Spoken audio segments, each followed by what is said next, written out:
Hello, my dear students. Today we are here with a very new session of RPF and SSC regarding questions and a polity series. तो आज जो भी हम discuss करने वाले हैं, अभी तक आपने मुझे देखा होगा नोटबुक चैनल पे करंट अफेयर्स पढ़ाते हुए, लेकिन आज से हम एक बहुत ही नया सेशन शुरू करने के लिए जा रहे हैं जो कि होने वाला है पॉलिटी से रिलेटेड। तो पॉलिटी का एक पूरा सब्जेक्ट मैं पढ़ाने के लिए जा रही हूँ जो कि आपको डिफरेंट जो भी एग्ज़ाम्स होंगे, जैसे कि आरपीएफ के भी एग्ज़ाम हैं या फिर एसएससी में भी बहुत ज़्यादा फैक्चुअल चीज़ें ही पूछी जाती हैं। अभी जो है ट्रेंड थोड़ा सा बढ़ गया है, एक दो क्वेश्चंस जो होते हैं वो टफ पूछने लगी है एसएससी भी, बट अगर ओवरऑल देखा जाए तो अभी भी फैक्चुअल क्वेश्चंस का जो कहना चाहिए जो वेटेज है वो बहुत ज़्यादा है। तो उसको ध्यान में रखते हुए, आरपीएफ के एग्ज़ाम्स को भी ध्यान में रखते हुए और साथ के साथ में जितने भी और भी वनडे एग्ज़ाम्स हैं जिनमें पॉलिटी से क्वेश्चन बनते हैं उसको हम यहाँ पर डिस्कस करेंगे। और जैसे जैसे हम अपनी पूरी क्लासेस को आगे बढ़ाते जाएंगे तो हर दिन एक नया टॉपिक लेते जाएंगे और हर क्लास में हर एक जो भी आपका वीडियो आएगा उसमें एक टॉपिक को लेकर के उसको पूरा हम ब्रीफ में जो है वो डिस्कस करेंगे। आपके फैक्चुअल चीज़ें वहाँ से जितनी भी निकलेंगी उन सभी चीज़ों को देखेंगे। उसके बाद में हम कुछ क्वेश्चंस उस टॉपिक से जो भी प्रीवियस ईयर में पूछे गए होंगे उसको हम डिस्कस करेंगे। तो आई होप कि ये जो पूरा सेशन, ये जो पूरी सीरीज़ चलने वाली है उसमें पॉलिटी बहुत अच्छे से आपका रेडी हो जाएगा, इतना मैं इंश्योर करूँगी सारी चीज़ें, और बहुत ही इजी लैंग्वेज में मैं कोशिश करूँगी कि मैं इन सारी चीज़ों को समझा सकूँ, क्योंकि पॉलिटी बहुत ही इंपॉर्टेंट एक सब्जेक्ट है। बाकी जैसे हिस्ट्री हो गया, जोग्राफी हो गया, बिल्कुल उसी हिसाब से उसी की तरह में पॉलिटी का भी बहुत ज़्यादा वेटेज होता है अलग अलग एग्ज़ाम्स में।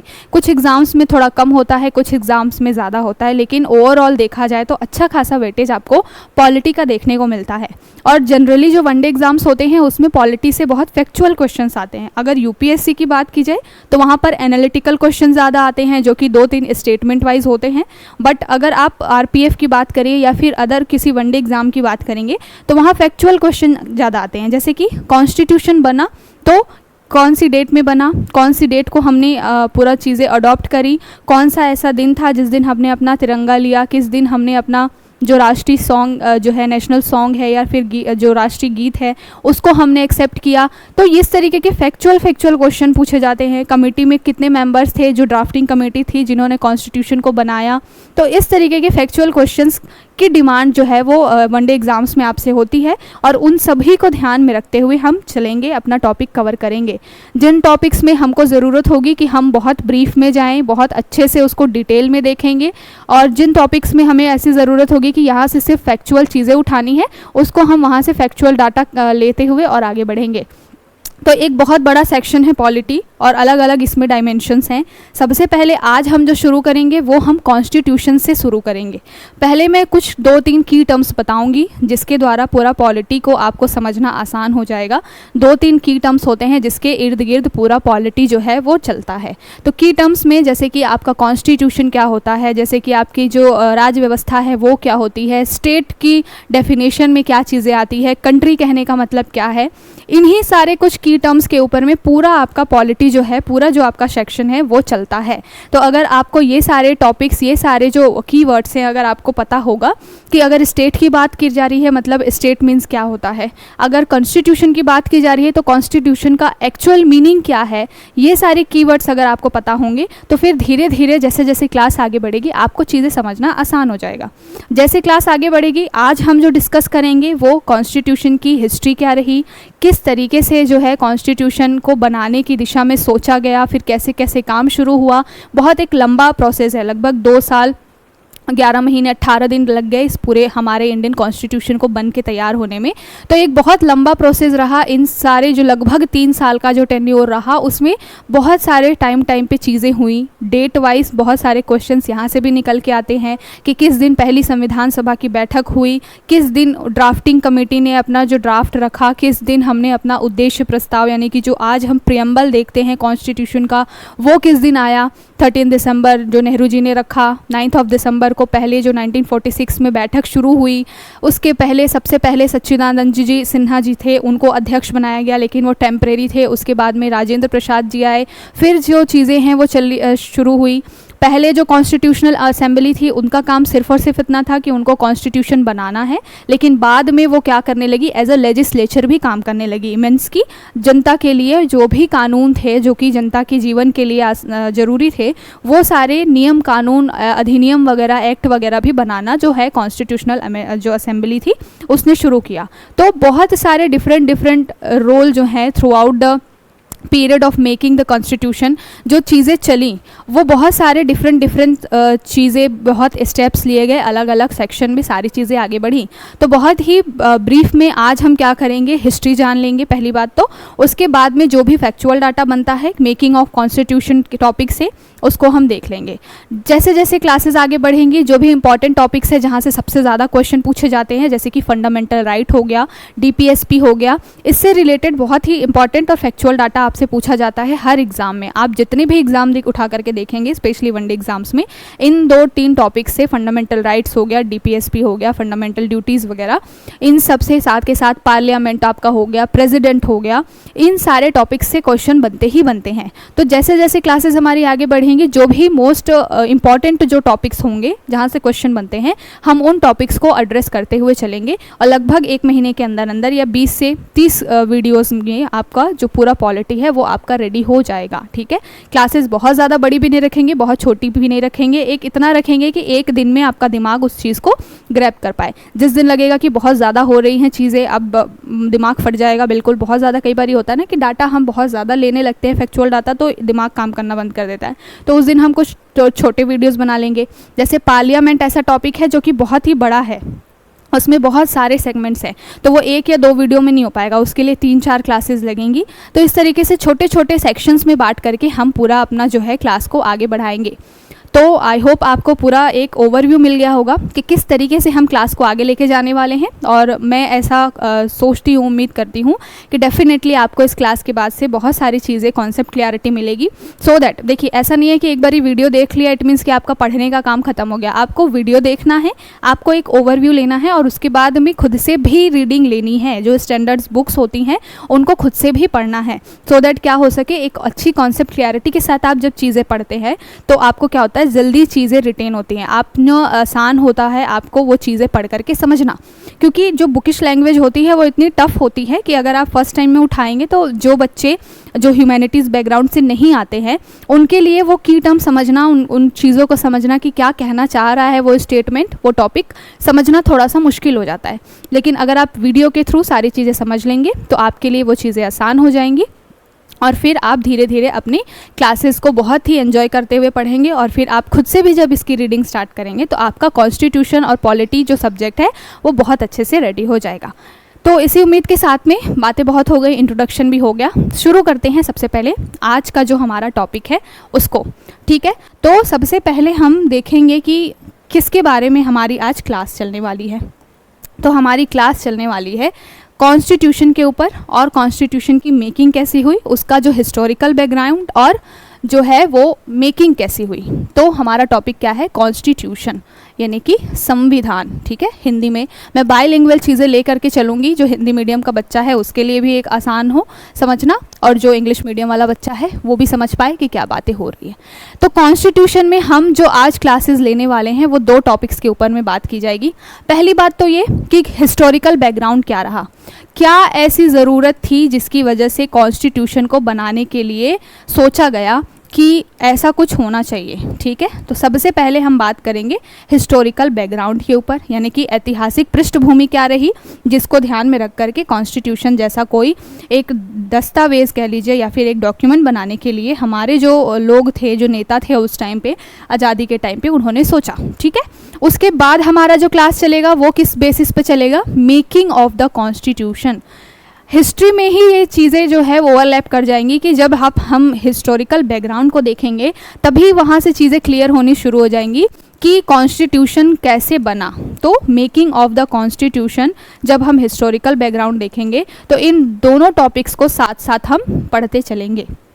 लगभग दोनों चीज़ें एक जैसी हैं।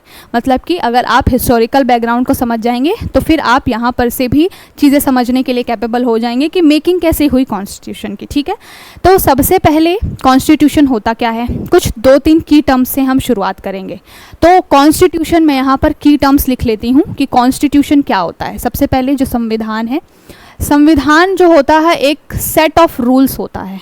ठीक है, सेट ऑफ रूल्स कहने का क्या मतलब है, कुछ ऐसे नियम कानून इसमें होते हैं जिसके तहत पूरा देश चलना है, ये चीज़ें मेंशन होती हैं किसके अंदर, कॉन्स्टिट्यूशन के अंदर। तो अगर कोई सामान्य भाषा में आपसे पूछे, इजी लैंग्वेज में पूछे कि व्हाट इज़ कॉन्स्टिट्यूशन, तो कॉन्स्टिट्यूशन का मतलब क्या है, a document with set of rules. ठीक है, तो एक सेट ऑफ रूल्स का, बहुत सारे रूल्स, बहुत सारे नियमों से बना हुआ एक डॉक्यूमेंट या एक दस्तावेज जो है वो क्या है, आपका कॉन्स्टिट्यूशन है। पहली बात यहाँ से क्लियर हो गई। ठीक है, अब सवाल ये आएगा कि ये कॉन्स्टिट्यूशन बनाने की ज़रूरत क्या है और ये सेट ऑफ रूल्स है वो किसके लिए बनाए गए हैं, क्या ऐसी ज़रूरत है, कौन से ऐसे लोग हैं जिनके लिए इनको नियम को बनाने की ज़रूरत है। तो फिर क्वेश्चन आएगा कि ये कॉन्स्टिट्यूशन हम बना किसके लिए रहे हैं, तो ये कॉन्स्टिट्यूशन हम बना रहे हैं किसके लिए, स्टेट के लिए। ये रूल्स, ये नियम हम किसके लिए बना रहे हैं, स्टेट के लिए बना रहे हैं। स्टेट मतलब क्या, राज्य, और राज्य मतलब क्या, जो हमारी गवर्नमेंट है, जो हमको देखती है, जो जिसके ऊपर में हमारे अधिकारों की, हमारी जीवन की गुणवत्ता, हमारी जो लाइफ कैसी हो, हमारे पास कौन कौन से फ्रीडम्स हो, हमारा लिविंग स्टैंडर्ड, एजुकेशन, हेल्थ कैसा हो, ये सारी चीज़ें देखने का काम किसका होता है, स्टेट का।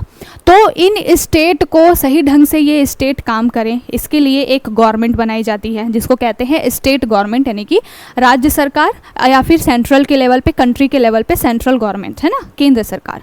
तो ये जो सेट ऑफ रूल्स हैं, जो कॉन्स्टिट्यूशन है, वो इन्हीं लोगों के लिए, इन्हीं स्टेट्स के लिए बनाया गया है, सो दैट इस रूल को ध्यान में रखते हुए इस डॉक्यूमेंट को, जिसको हम क्या बोलते हैं, एक तरीके से बाइबल की तरह पूछते हैं हमारे लिए, डेमोक्रेसी की बाइबल अगर कोई चीज़ है तो वो है कॉन्स्टिट्यूशन।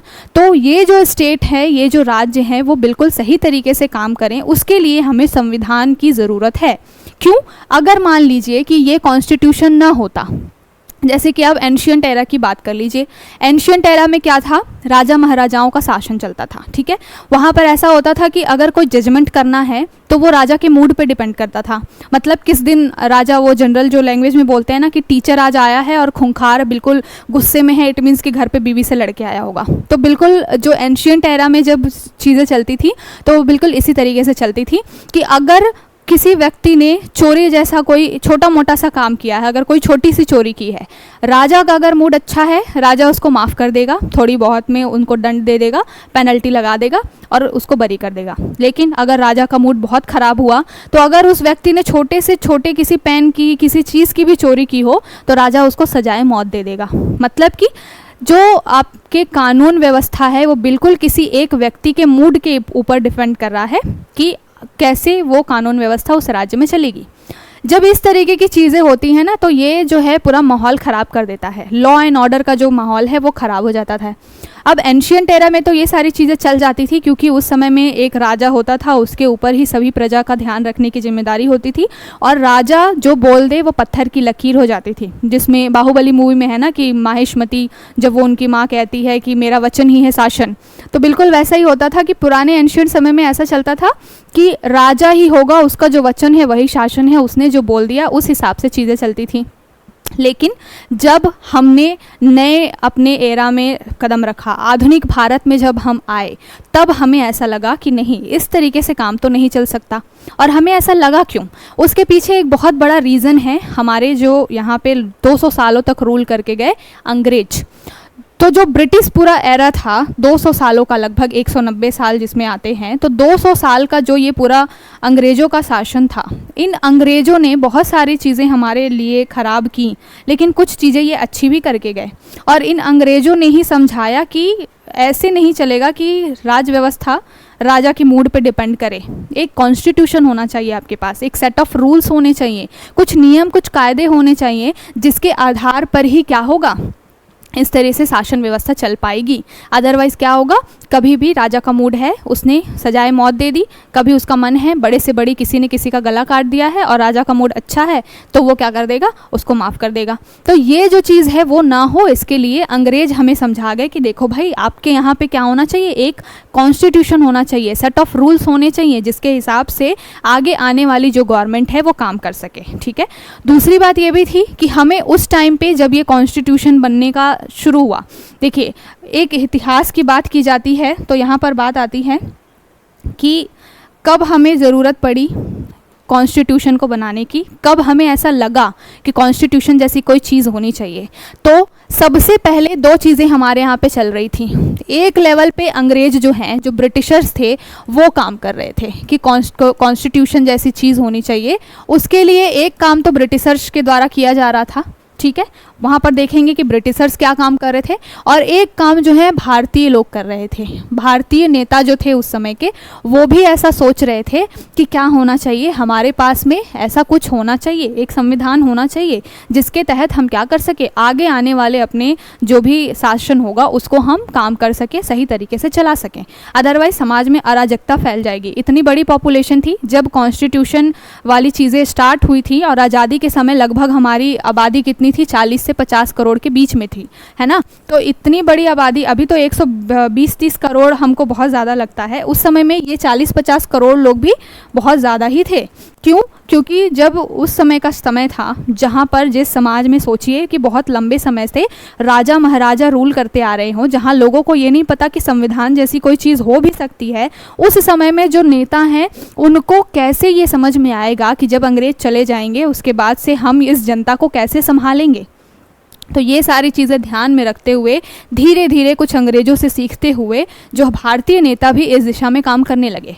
सबसे पहले कॉन्स्टिट्यूशन बनाने के लिए काम जो है वो हमारा जो है, पहली बात तो बहुत सारे अंग्रेज़ों ने काम किए, जैसे कि 1773 का रेगुलेटिंग एक्ट आया। ठीक है, रेगुलेटिंग एक्ट के थ्रू एक कह सकते हैं कि थोड़ी थोड़ी सी नींव रखी गई कि किस तरीके से शासन व्यवस्था चलेगी इंडिया में। ठीक है, तो रेगुलेटिंग एक्ट आया जहाँ पर वॉरेन हेस्टिंग्स तो थे, उनको कुछ अथॉरिटी दी गई, और फिर उसके बाद से निदेशक मंडल बने, बोर्ड ऑफ डायरेक्टर्स बना, बोर्ड ऑफ कंट्रोल आया कि कुछ काम जो है वो एक ग्रुप को दिया गया, कुछ काम है दूसरे ग्रुप को दिया गया। हम जैसे जैसे आगे बढ़ेंगे हम इन सारे एक्ट को भी देखेंगे कि किस एक्ट में क्या प्रोविजंस किए गए। ठीक है, लेकिन वो हमारा सेकेंड क्लास होगा। आज जो है हम कॉन्स्टिट्यूशन का क्या बैकग्राउंड रहा, किस तरीके से कॉन्स्टिट्यूशन की मेकिंग के बारे में सोचा गया, कैसे वो बन के तैयार हुआ, इसके ऊपर बात कर रहे हैं। ठीक है, तो सबसे पहले ब्रिटिशर्स ने सोचा कि ऐसा कुछ तो होना चाहिए, शासन व्यवस्था कुछ तरीके से चले। इससे पहले ब्रिटिशर्स आए तो इस समय नहीं थे,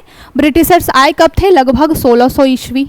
याद है आप लोगों को, पता होगा, हिस्ट्री में पढ़ा होगा आपने कि लगभग 1600 जो इस ईस्वी का जो समय था, उस समय में ब्रिटिशर्स धीरे धीरे यहाँ पर अपनी साख जमा रहे थे। लेकिन उस समय जब ये आए थे तो केवल और केवल ट्रेड रिलेटेड अपने फ़ायदे को देखते हुए वो आए थे, केवल व्यापार करना उनका उद्देश्य था। इसके इतर वो शासन व्यवस्था कैसे चलेगी इस पर बहुत ज़्यादा ध्यान नहीं देते थे। हमारे यहाँ उस समय राजा महाराजाओं का शासन चलता था और मुग़ल जो एरा चल रहा था, और उस टाइम पे बिल्कुल भी जो है कानून व्यवस्था, लॉ एंड ऑर्डर में जो ब्रिटिशर्स है वो आपको इंटरफेयर नहीं करते थे।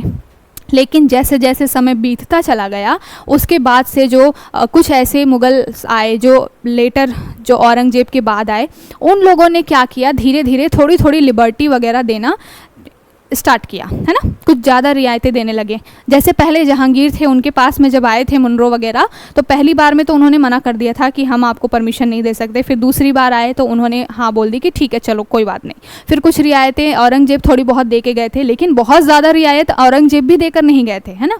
ये सारी चीज़ें हुई जब औरंगज़ेब की डेथ हो गई, जहांगीर वगैरह की डेथ हो गई, उसके बाद से जो है लगभग 1717 के बाद से चीज़ें अंग्रेज़ों के लिए थोड़ी आसान होने लग गई।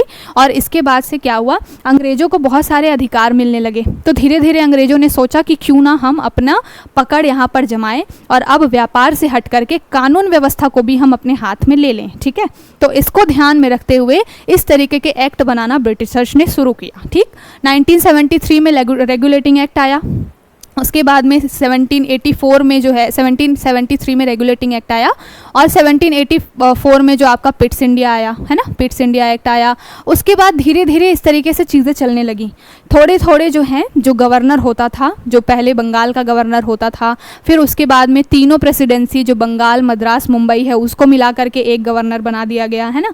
पहले क्लाइव जो था वो उसके अंडर में सिर्फ बंगाल था। उसके बाद में बहुत सारे जो है, प्लासी का युद्ध जब हुआ था उस समय में जो क्लाइव आया था तो केवल बंगाल की ऑटोनॉमी उसके पास थी। उसके बाद जब 70 का एरा बीता, उसके बाद वारेन हेस्टिंग्स आए तो उनके पास में बंगाल के साथ साथ मद्रास है और मुंबई है, इन सब का भी अथॉरिटी उनके हाथ में आने लगी। मतलब धीरे धीरे अंग्रेज अपनी शाख यहाँ पे जमाने लगे, लॉ एंड ऑर्डर अपने हाथ में लेने लगे। ठीक है, उनके हिसाब से नियम बनने लगे कि कारखानों में अगर लोगों को काम करना है तो कितने घंटे का काम होगा, महिलाओं के लिए, बच्चों के लिए छुट्टी होगी कि नहीं होगी, ये सारी चीज़ें। एजुकेशनल लेवल पे उन्होंने बहुत सारे कानून बनाए कि प्राथमिक शिक्षा जो है वो इस लैंग्वेज में देनी है, जो माध्यमिक शिक्षा है वो इस लैंग्वेज में देनी है। इस तरीके से काम किए। उसके बाद में हमारे जो धार्मिक मुद्दे हैं उसके ऊपर में अंग्रेज़ थोड़ा सा अपना हस्तक्षेप करने लगे। जैसे कि सती प्रथा जैसा कानून आया कि सती प्रथा जो है एक बहुत लंबे समय से इंडिया में चल रही थी, जो कि चीज़ें खराब थी, जिसकी वजह से महिलाओं को, जब जिनके पति मर जाते थे तो महिलाओं को भी उनके साथ जला दिया जाता था। तो ह्यूमैनिटेरियन ग्राउंड पे अंग्रेज़ों को कुछ चीज़ें हमारे यहाँ की ख़राब लगी और उन्होंने उनको धीरे धीरे अमेंड करना या ठीक करना शुरू किया। तो यहाँ से जो है ब्रिटिशर्स की पकड़ हमारे यहाँ पे बनी और लॉ एंड ऑर्डर की तरफ ये काम करने लगे। अब इनको कैसे पता था कि ये सारी चीज़ें करनी है? क्योंकि जो ब्रिटिश थे, जो यूके था, ब्रिटेन था, वहाँ पर ऑलरेडी ये सारी चीज़ें मैंशन थी पहले से ही। वहाँ पर सारा काम जो है वो क्राउन के अंदर चलता था और जो है महारानी के अंदर जो वो रूल्स बनाती थी, वहाँ पर एक सेट ऑफ रूल्स था जिसके अकॉर्डिंग काम होता था। तो उनको मालूम था कि कैसे किसी सत्ता को, किसी शासन को लेके चलना है। तो वो इस मामले में एक्सपीरियंस थे। लेकिन हमारे यहाँ पे क्या था, इंडियन लोग, इसके बारे में कोई एक्सपीरियंस्ड उनको नहीं था। क्योंकि जब हमारे यहाँ पे चीज़ें चल रही थी एंशियंट एरा में तो वो राजाओं के नाम पे चल रही थी। मुग़लों के समय में जब चीज़ें चल रही थी तो वो भी कुछ ना कुछ हद तक एक वैसे ही मूड पे ही चल रही थी कि जिस राजा ने जो कानून बना दिया वही शासन हो जाता था। तो इस तरीके से जब ब्रिटिशर्स आए, उन्होंने अपने यहाँ से जो चीज़ें सीखी थी हमारे इंडिया में धीरे धीरे इम्प्लीमेंट करते गए। उसके बाद एक बहुत बड़ा मेजर लिया गया कॉन्स्टिट्यूशन मेकिंग में, वो था 1909 का काउंसिल एक्ट। तो 1900 एक्ट का जो काउंसिल एक्ट है, जिसको मार्ले मिंटो सुधार बोला जाता है, यहाँ से चीज़ें क्या हुई, बिल्कुल आज की जो राजनीति है वो यहाँ से लगभग शुरू हुई। यहाँ पे आपको हिंदू मुस्लिम के बीच में बंटवारा करना, पृथक निर्वाचन देना, इस तरीके की चीज़ें शुरू हुई। मतलब अब क्या हुआ कि अब तक एक भारत, जो यूनाइट भारत था, अब धीरे धीरे बंटना शुरू हो गया। और जब बोलते हैं ना कि एक परिवार में बहुत सारे सदस्य होते हैं, जब तक वो मिलजुल कर रहते हैं तब तक तो ठीक है, हारमोनी क्रिएट रहती है, चीज़ें अच्छी चलती होती है। बट जैसे जैसे बच्चा बड़ा होने लगता है या उसके विचार बदलने लगते हैं, वो परिवार टूटने लगता है। फिर उस परिवार को जोड़ के रखने के लिए एक नियम कायदा होना चाहिए। जो पहले समय की फैमिलीज़ होती थी उसमें दादा परदादाओं की बहुत चला करती थी, तो उस समय में जॉइंट फैमिली चलती थी। क्यों? क्योंकि वो जो हमारे पूर्वज होते थे, हमारे जो एल्डर लोग होते थे, हमारे ग्रैंड पेरेंट्स होते थे, वो एक नियम बना करके चलते थे। वो मोहब्बतें मूवी की तरह कि जैसे अमिताभ बच्चन का एक गुरुकुल में कॉन्सेप्ट चला हुआ था कि मेरे नियम के हिसाब से ही यहाँ पे चीज़ें होंगी, तो बिल्कुल वैसे उसी तरीके से पहले जो था हमारे यहाँ पे बड़े, जो हमारे बड़े बुजुर्ग होते थे, उनके हिसाब से चीज़ें चलती थी। तो लोग अगर मान लो फैमिली में एक दो मेंबर खुश नहीं भी हैं तो भी उनको साथ में रहना पड़ता था। लेकिन जैसे जैसे अंग्रेज़ों ने ये काम करना शुरू किया, 1909 में वो जो है अपना परिषद एक्ट लेकर आ गए। उसके बाद में 1919 में उन्होंने मॉन्टेग्यू चेंग्सफोर्ड सुधार कर दिए। उसमें भी धीरे धीरे उन्होंने क्या किया, बांटना शुरू कर दिया भारत को, और इसकी वजह से स्थिति थोड़ी सी ख़राब होनी शुरू हो गई। और यही सारी चीज़ें देख करके जो हमारे इंडियन नेता थे उनको लगा कि ऐसे काम नहीं चलेगा, और अगर ये अंग्रेज़ छोड़कर चले गए भारत को तो हम इन सारे जो बटे हुए सेगमेंट्स हैं, समुदाय हैं, जिसमें हिंदू भी हैं, मुस्लिम भी हैं और भी अदर समुदाय के लोग हैं, इन सब को बांध के रखना हमारे लिए आसान बात नहीं हो पाएगी, है ना। उसके बाद में 1935 का आपका जो भारतीय एक्ट आया, उसमें भारत शासन अधिनियम 1935 जो आया, उसके बाद से क्या हुआ, हमने अभी ऐसा बोला जाता है कि आज का जो कॉन्स्टिट्यूशन है वो बहुत हद तक भारत शासन अधिनियम 1935 से बहुत सारे प्रोविजंस आज के संविधान में लिए गए हैं। ठीक है, तो हमारे ऊपर कॉपी कैट होने का भी एक इल्ज़ाम लगता है कि इंडियन जो कॉन्स्टिट्यूशन है वो 1935 के भारत शासन अधिनियम जो अंग्रेज़ों ने बनाया था उससे बहुत ज़्यादा मैच खाता है, या वहाँ से बहुत सारे प्रोविजंस लिए हैं। वो इसीलिए लिए हैं क्योंकि इस जो 1935 का भारत शासन अधिनियम था उसमें बहुत सारी चीज़ें ऐसी थी जो बहुत अच्छी थी, जो हमारे लिए काम की हो सकती थी। आज जो हम गवर्नर सिस्टम देखते हैं वो, हम राष्ट्रपति वाला सिस्टम देखते हैं वो, आज जो अध्यादेश वगैरह आते हैं, ये सारे प्रोविजंस जो हैं वो लगभग बहुत सारे प्रोविजंस हम कह सकते हैं कि हमने 1935 के अमेंडमेंट से ले लिया। तो हम बात कर रहे थे कि जैसे जैसे अंग्रेज कानून व्यवस्था में अपना हस्तक्षेप करने लग गए तो उन्होंने ये एक्ट के माध्यम से क्या किया, जो भारतीय समाज है उसको थोड़ा सा बांटना शुरू किया। एक तरफ तो वो ये कह रहे थे कि लॉ एंड ऑर्डर मेंटेन करने के लिए हम ये सारे कानून बना रहे हैं, लेकिन उनका मोटिव अलग था। उनका मोटिव ये था कि देश को कैसे बांटना है। ठीक है, इसलिए उन्होंने ये सारे अधिनियम बनाए। अब जब समाज में इस तरीके की चीज़ें बहुत ज़्यादा बढ़ने लगी, हिंदू मुस्लिम जो ग्रुप है उसके बीच में टकराव होने लगा। 1906 में आपका मुस्लिम लीग बन गया। मुस्लिम लीग बना क्यों? पहले तो चीज़ें बहुत अच्छी चल रही थी। अगर आप 1900 के पहले देखेंगे तो हिंदू मुस्लिम सब मिलकर इतने अच्छे से देश की आज़ादी के लिए काम कर रहे थे, लेकिन जब ये 1909 का परिषद अधिनियम आया उसके बाद से चीज़ें खराब होनी शुरू हो गई। उसके पहले भी एक दो छुटपुट ऐसी चीज़ें हुई जिसकी वजह से हिंदू और मुस्लिमों के बीच में जो एक कहना चाहिए गैप जो है वो बढ़ने लग गया। ठीक, तो ये सारे मेजर्स देखते हुए ऐसा इंडियन नेताओं को लगा कि अब इसके ऊपर कुछ ना कुछ तो करना पड़ेगा, ऐसे तो देश चलेगा नहीं अगर अंग्रेज छोड़ के चले गए। लगभग ये बात चल रही थी 1946 का जो कैबिनेट मिशन आया था उस टाइम पे ये बात चल रही थी कि सेकेंड वर्ल्ड वॉर के बाद में जो है क्रिप्स मिशन आया था 42 में, उसने भी ये बात कही थी, और उसके बाद 46 में कैबिनेट मिशन आया और फिर तो कॉन्स्टिट्यूशन के लिए काम करना शुरू हुआ। तो जब अंग्रेज़ों ने बोल दिया था कि सेकेंड वर्ल्ड वॉर के बाद हम भारत को छोड़ देंगे, अब भारत आपके हाथों में रहेगा, तो उस टाइम पे जो अंग्रेज़ थे, कुछ ब्रिटिशर्स थे, उन्होंने बोला था कि इंडिया के बस की ही बात नहीं है, यहाँ के नेताओं के बस की ही बात नहीं है कि वो इतने बड़े समाज को, इतनी बड़ी पॉपुलेशन को होल्ड करके रख सके और वो एक अच्छा कॉन्स्टिट्यूशन बना के रख दें। ये चैलेंज के रूप में ब्रिटिशर्स हमको देकर गए थे और उस चैलेंज को हमने एक्सेप्ट किया, हमारे भारतीय नेताओं ने एक्सेप्ट किया, और इतना बढ़िया एक अच्छा इतना वृहद संविधान जो हमने आज के रूप में बना रखा है, जिसके ऊपर हम और आप क्या हैं आज फ्रीडम के साथ जी रहे हैं। अगर सोच लीजिए, इमेजिन कीजिए कि अगर आज से आप 100 या फिर 200 साल पहले पैदा हुए होते तब आप किस तरीके से जीवन जी रहे होते। आज तो आपके पास हर तरीके की आज़ादी है। आप आर्टिकल 21 के तहत जीवन जीने के अधिकार में आप शादी खुद से करने का भी अधिकार के लिए अब लड़ाई लड़ रहे हैं, जिसको सुप्रीम कोर्ट ने बोला था कि लाइफ पार्टनर चुनने का भी अधिकार है आपको आर्टिकल 21 के तहत। उस समय में ऐसी चीज़ें थी कि इन सब चीज़ों के बारे में तो आप सोच भी नहीं सकते थे। तो 100-200 साल पहले चीज़ें कुछ और थी, लेकिन जस्ट बिकॉज आज हमारे देश में कॉन्स्टिट्यूशन है, हम अपने जीवन को बहुत अच्छे तरीके से जी रहे हैं और डिफरेंट प्रोग्रेसिव वे में हम अपनी ज़िंदगी को लेकर के जा रहे हैं। ठीक है, तो जब ये पूरी चीज़ आई और जो अंग्रेज़ है वो हमें खुला चैलेंज देके चले गए कि हम तो वर्ल्ड वॉर जब ख़त्म हो जाएगा 1945 अराउंड, तो हम क्या करेंगे, छोड़ के चले जाएंगे। अब आप लोग देख लो भैया, आपको तो कॉन्स्टिट्यूशन बनाना ही पड़ेगा, अदरवाइज़ आपका ये जो देश है वो चल नहीं पाएगा ज़्यादा दिनों तक। लोगों को लगा, भारतीय नेता जो उस समय में काम कर रहे थे, गांधी थे, सुभाष चंद्र बोस और जवाहरलाल नेहरू, बहुत सारे बड़े बड़े नेता थे, उनको लगा कि अंग्रेज़ों की बात में दम तो है, बात तो ये सही बोल रहे हैं, क्योंकि इतनी बड़ी पॉपुलेशन है, अलग अलग डायमेंशंस में बट गई है। उस समय में हमारे टाइम पे जब संविधान बन रहा था उस समय में, तो वहाँ पर भारतीय रियासतें, देसी रियासतें भी थी, 93 कुछ देसी रियासतें थीं जिनके थ्रू क्या हो रहा था, राजा महाराजा शासन कर रहे थे। कुछ ऐसे 292 के करीब में आपके पास ब्रिटिशर्स गवर्नर, जो ब्रिटिशर्स के द्वारा गवर्न किए हुए प्लेसेस थे। ठीक है, साथ के साथ में आपके 4-5, जिस तरीके से आज यूटी का कॉन्सेप्ट है उस तरीके से 4 ऐसी प्रोविंसेस थी जहाँ पर गवर्नर का शासन चल रहा था। तो एकदम वैरायटी थी यहाँ पर, डिफरेंट कि मतलब ब्रिटिश रूल वाले भी कुछ अपने एरियाज़ हैं, कहीं पर देशी रियासतें भी हैं, कहीं पर आपको गवर्नर के थ्रू भी काम होता हुआ दिख रहा है। तो उस समय डायमेंशंस बहुत ज़्यादा थे, ठीक है। साथ के साथ में जो पाकिस्तान की मांग बहुत तेज़ी से उठ रही थी, जिन्ना जो है बिल्कुल लग गए थे कि पाकिस्तान से नीचे तो हम किसी चीज़ पे रुकेंगे ही नहीं। तो ये सारी जो चीज़ें थी उस समय में, इतनी ज़्यादा डाइवर्सिटी और इतनी सारी जो कॉन्फ्लिक्ट चल रहे थे, उसको कंट्रोल करने के लिए क्या किया गया, एक कॉन्स्टिट्यूशन की ज़रूरत पड़ी और उसको ध्यान में रखते हुए हमारा कॉन्स्टिट्यूशन बना।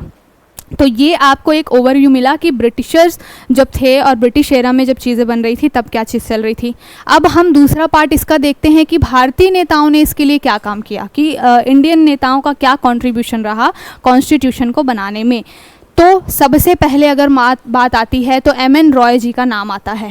एम.एन. रॉय जो थे वो एक कम्युनिस्ट पार्टी के लीडर थे उस समय में, और एम.एन. रॉय जी ने 1934 में ऐसा बोला कि हमारे पास में कॉन्स्टिट्यूशन जैसी कोई एक व्यवस्था होनी चाहिए। तो सबसे पहले एक शुरुआत जो है वो एम.एन. रॉय जी ने कर दी थी। इसके पहले ऐसा नहीं है कि एम.एन. रॉय जी ने ही पहले बोला था।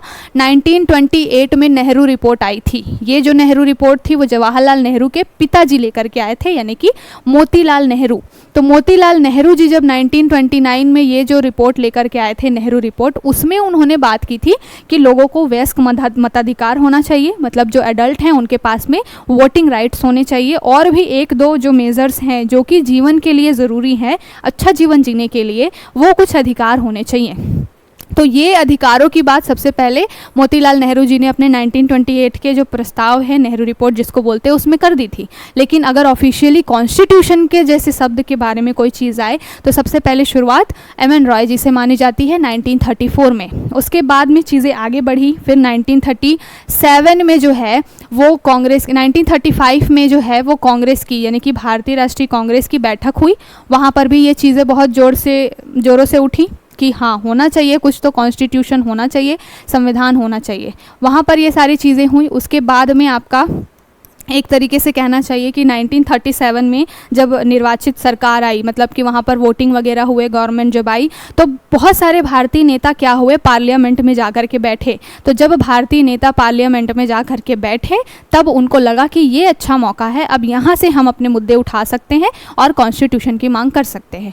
उसके बाद में 1940 में अगस्त प्रस्ताव आया। उसमें भी बात की गई कि इंडिया के लिए कुछ ना कुछ तो करके जाएगी ब्रिटिश गवर्नमेंट, यानी कि संविधान से रिलेटेड कुछ चीज़ें तो ज़रूर दे करके जाएंगे हम।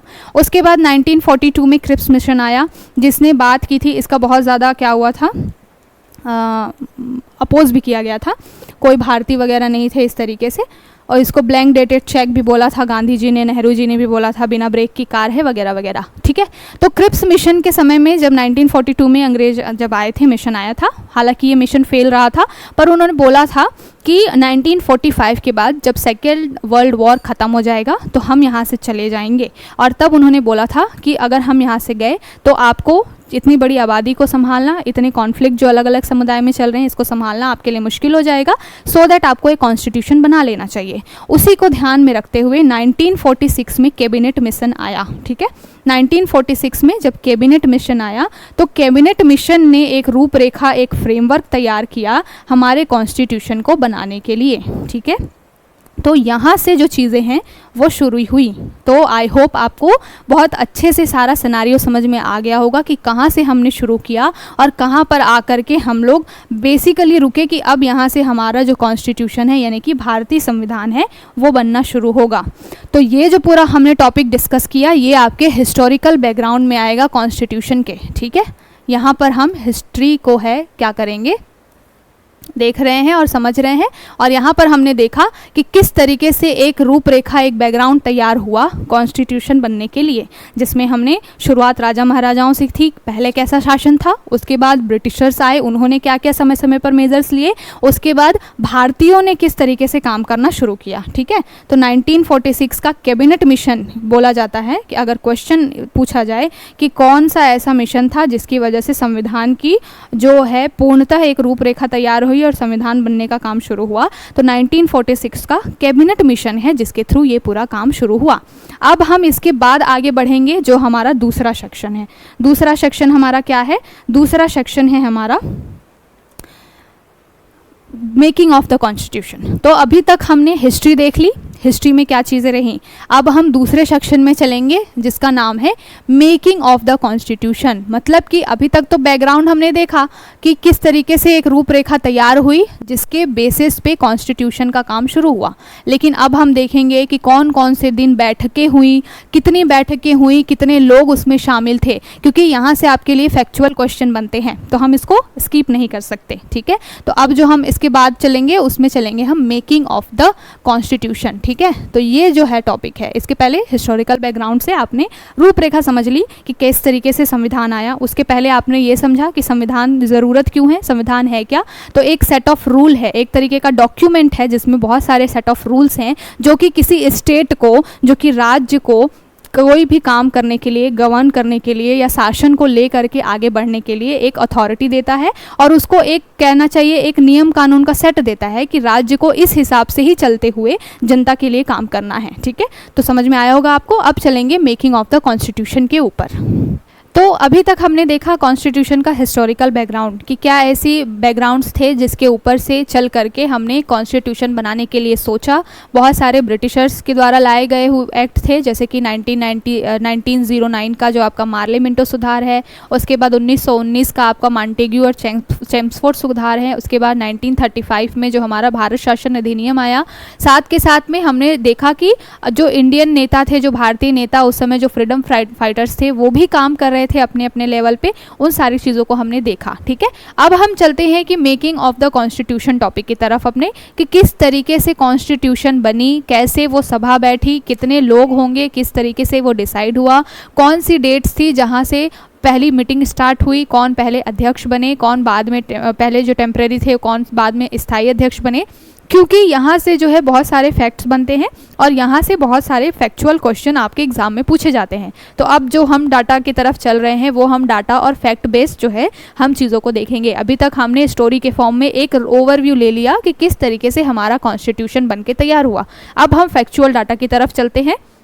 तो मेकिंग ऑफ द कॉन्स्टिट्यूशन की जब बात आती है तो लगभग उस समय में 389 जो थे वो पूरे सदस्य थे, जिनको देख करके जिन ये सारी सीट्स थी, अलग अलग जगह से अलग अलग लोग जो थे वो गवर्न कर रहे थे और इन सब को मिला करके एक कॉन्स्टिट्यूशनल असेंबली बनाने के लिए सोचा गया था। तो इनिशियल फेज में 389 सदस्य थे जिनके बारे में सोचा गया था कि ये लोग मिल करके क्या करेंगे, संविधान सभा बनाएंगे। इसमें कुछ सदस्य ऐसे थे जो कि चुन करके आए थे, चुनाव हुआ था उसके तहत आए थे।